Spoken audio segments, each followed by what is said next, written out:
Yo, this is Kero Valentine and this used to be Kero Omega. Back before I renamed the channel, and the reason why it was called Kero Omega, I think you could really easily guess the reason. Kenny Omega was basically my favorite wrestler for a while, especially right after when he wrestled Kazuchika Okada for the first time for the AEW Heavyweight Championship in New Japan.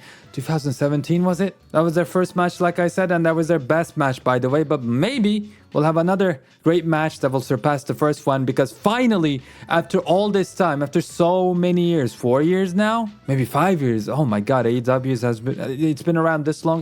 That's kind of crazy. But we finally have the Kenny Omega that we want.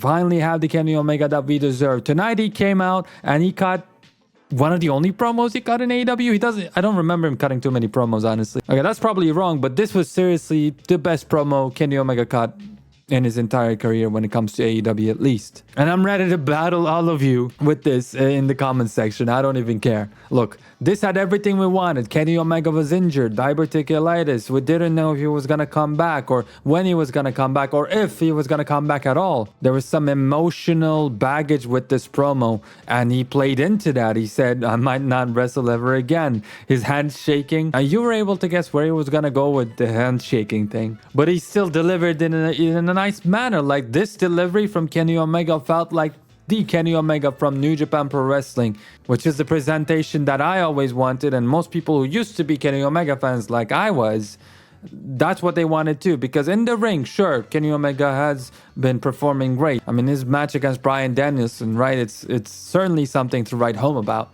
But man, like the cat piss promo, which was one of his more recent promos where he was just meandering, he had no direction, felt like he was just drunk and talking about nothing. I remember he cut something against Will Ospreay too, and I didn't think that was too great, but I might be misremembering that. It was just that his whole promo, his whole character was disappointing, when in New Japan, back in the day, he was absolutely killing it.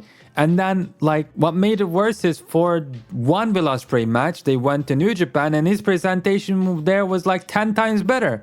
Then when he comes back to AEW, he's been treated like a jobber. The biggest reason why I stopped being a fan of Kenny Omega and stopped watching AEW, like, that's it, stopped watching AEW, was because of Kenny Omega saying 69 me down, as he was the world heavyweight champion, the face of the company at the time. Not only did they say that, but they actually did it too. And I was like, okay, I'm done with this company. I had hopes. I thought this would be a competitor for the WWE, even if it wasn't a direct competition in the sense that it was like really threatening WWE in the ratings and the money department. So much so that the WWE is risking going out of business. Even if that's not the case, at least we would have a separate wrestling product that is so much fun that, hey, you could just watch this and you don't even need to watch AEW. An alternative, so to speak. See, that segment made me give up hope. But now, this segment is the opposite of that. Now, AEW, before this segment, by the way, this, tonight, it wasn't the greatest show. We still have too many titles, too many matches and storylines that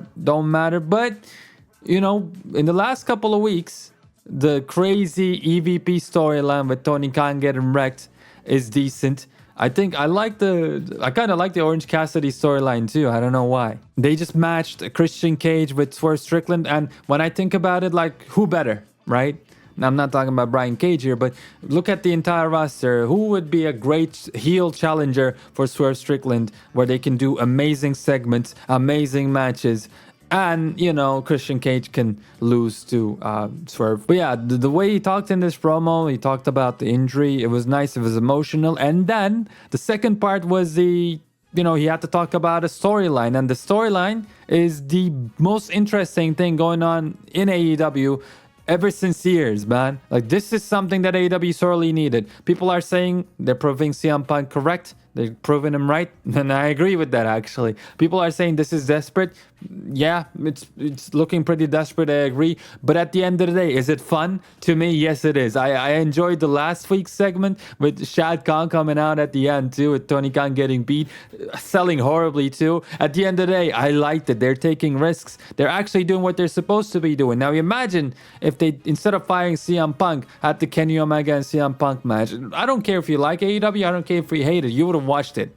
You would have had to go ahead and see, like, okay, even though I hate this company, I got to see what's going on right here, just so I can talk about it, even if I'm gonna talk crap about it. So this is good, man. This is good. I like this whole EVP ordeal right now. Last week when they announced Kenny Omega coming back, I was assuming it had something to do with this because, it would make the most sense. And AEW did what made the most sense. And again, this storyline is great, and the fact that Kenny Omega had that emotional, first part of the promo and then transitioned into this storyline, it was just really safe for him too, because, he doesn't have to be super creative with what he has to say, because the story itself is right now interesting enough that just state facts, and that's gonna be enough. And that's what he did at the second part. He just said, hey, you guys are MVPs.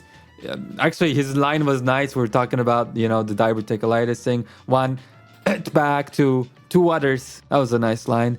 And then he just stated the fact. He said, I'm also an EVP. So, then they made Kazuchika Okada come out. Now, I don't know how this is going to translate to the, I guess, casual fans or the bigger fan base, the general fan base. But I think even if they never watched the match between Kenny Omega and Kazuchika Okada ever, they know about it, right? Because at the time, it was just such big news. It was everywhere. And it was one of the biggest things that led to AEW being created, honestly. When you look at it, Kenny said, give me a couple of months and we're going to go ahead and have ourselves a match. Now, I 100% think all the other Kenny Omega and Kazuchika Okada matches are overrated. Like I said, like 6.25. No, the first match was better than each and every single one of them combined. Let's be real here. I can't speak. Because all the rest of them felt like the first one. So the same thing. So it wasn't that exciting. But now this one feels exciting because it's been so many years. We're not in New Japan anymore. We're in AEW. Whole playing field has changed.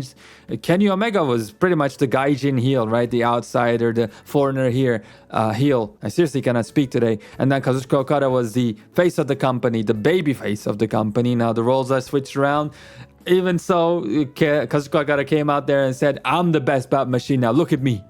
That was cool. And look, watching the original Kenny Omega and Kazuchika Okada match was absolutely amazing because Kenny Omega had a storyline. It was a junior heavyweight, and people thought he just couldn't be serious and do serious wrestling, and people thought he couldn't be, a foreigner and be successful at G1. I think he's the first one ever to, actually win a G1 and go to Wrestle Kingdom to face the championship. So he was an extreme underdog. He had an amazing story, right? He tried to be a part of Japan, whatever, tried to become a legend there. If it was just that match, the exact same way it happened in the ring, without the Kenny Omega storyline, without the Kazuchika Okada storyline as well, I wouldn't have cared.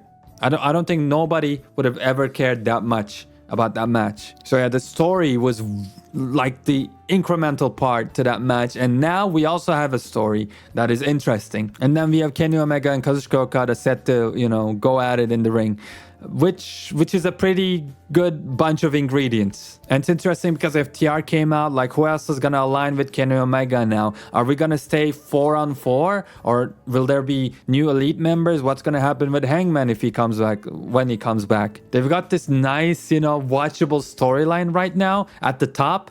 And before that, if they can get a couple more, good storylines, it doesn't have to be this crazy, doesn't have to be this big, which I think Swerve and Christian Cage is one of those storylines, for example. This is going to be great to watch because AEW is just going to be 2 hours. Dynamite we're speaking of. That makes a huge difference as well. And Rampage, I don't know what they're going to do with Rampage, to be honest with you. But I was super curious about this week and how they were going to follow out last week. And I think they've done a pretty decent job. I mean, obviously, you can find some negativity if you look. Maybe even more than some. The one thing I definitely dislike is the Young Bucks saying, calm down, guys. They do this every single segment at this point in their entire life. Stop doing it. We know you're pieces of crap. You're gonna go ahead and betray your friend. It must be a sickness for them. They literally do it every single time, man. I'm tired of it, okay? But I'm not tired of AEW doing this. In fact, they need more stuff like this, and hopefully that's the direction they're gonna go on.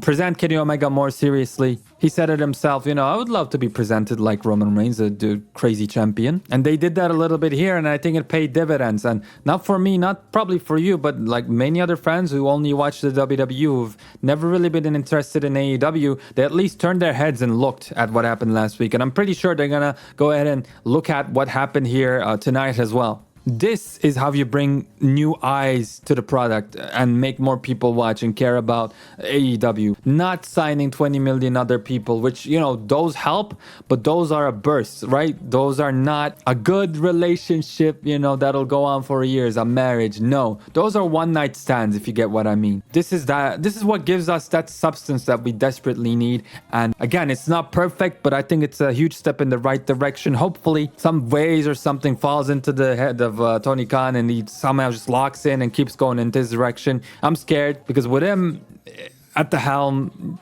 it's tough to say what kind of a direction AEW will go on. But again, no matter what happens, as long as it is a fun time for us to watch, I'm good with it. And this was fun.